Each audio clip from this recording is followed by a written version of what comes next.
अल्लाह पर तवक्कल रखना ईमान की सबसे बड़ी निशानी है, ना होते हुए ये उम्मीद होना कि मेरा रब सब ठीक कर देगा। जितना आपका ईमान मजबूत होगा इतना तवक्कल पुख्ता होगा। अल्लाह फरमाता है, जैसी उम्मीद लगाओगे मैं वैसा कर दूंगा। अच्छा सोचोगे अच्छा होगा, बुरा सोचोगे बुरा होगा। इंसान बड़ा ही बेसब्रा है, उसको लगता है जो वो कर रहा है वो ठीक है, जो इंसान के मुताबिक नहीं होता तो इंसान बेसब्र हो जाता है। अल्लाह बेहतर जानता है किया देना है किया नहीं किया। रोजी रोटी के लिए भागना यही तवक्कल है। अगर आप हमारे चैनल पर नए हैं तो चैनल को सब्सक्राइब कर लीजिए। इन सवालों के जवाब के लिए आगे बढ़ने से पहले हम आपको अपने YouTube चैनल पर खुशामदीद कहते हैं। चैनल को सब्सक्राइब कर लीजिए ताकि हर नई आने वाली वीडियो दैनिक मामलात तब तक पहुंच सकें। तवक्कल का मतलब है अपने आप को किसी के सुपरद कर देना या इस पर पूरा भरोसा कर देना, पूरा एतमाद करना। उसकी मिसाल ऐसे है जैसे आप किसी नए बंदे पर भरोसा नहीं करेंगे, पर अगर इसकी जगह आपका भाई हो तो आप भरपूर भरोसा करेंगे, क्योंकि आपको लगता है कुछ भी हो जाए मैं जैसा सोच रहा हूँ ये वैसा करेंगे, मैंने जैसे बोला है वैसे करेंगे। अब यहाँ आपको अल्लाह पर तवक्कल का एक किस्सा बयान करते हैं।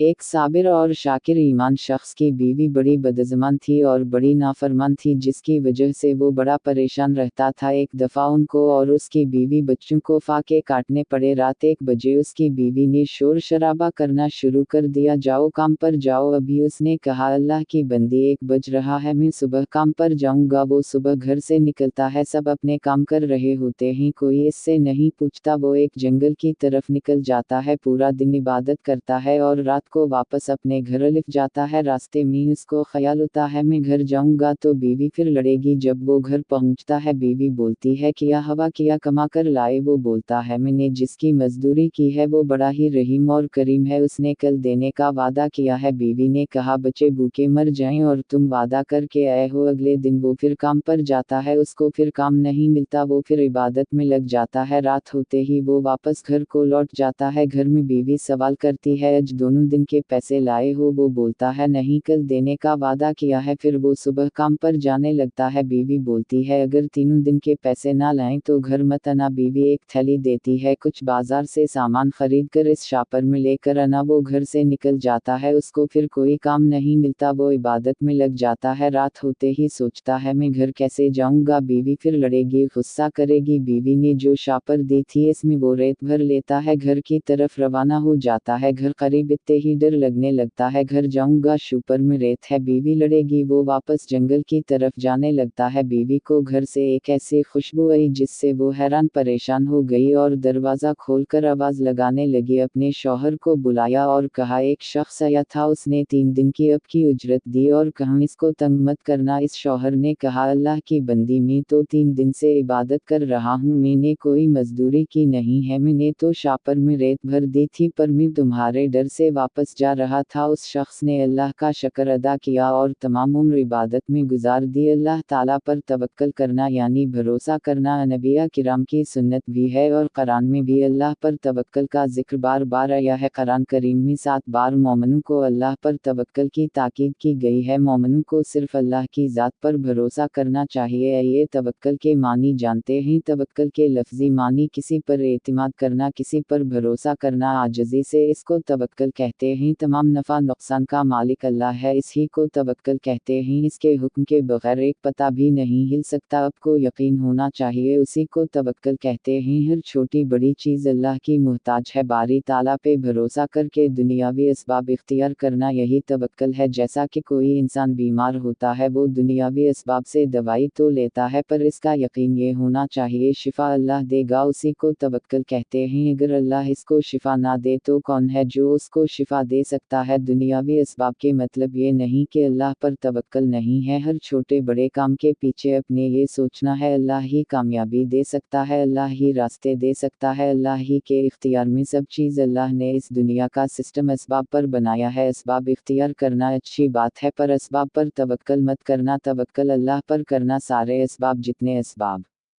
असबाब इख्तियार करना अच्छी बात है, पर असबाब पर तवक्कल मत करना। तवक्कल अल्लाह पर करना, सारे असबाब जितने असबाब आपको नज़र आते हैं ये असबाब आपको ज़र्रा बराबर भी फ़ायदा नहीं दे सकते अगर आपका तवक्कल अल्लाह पर ना हो।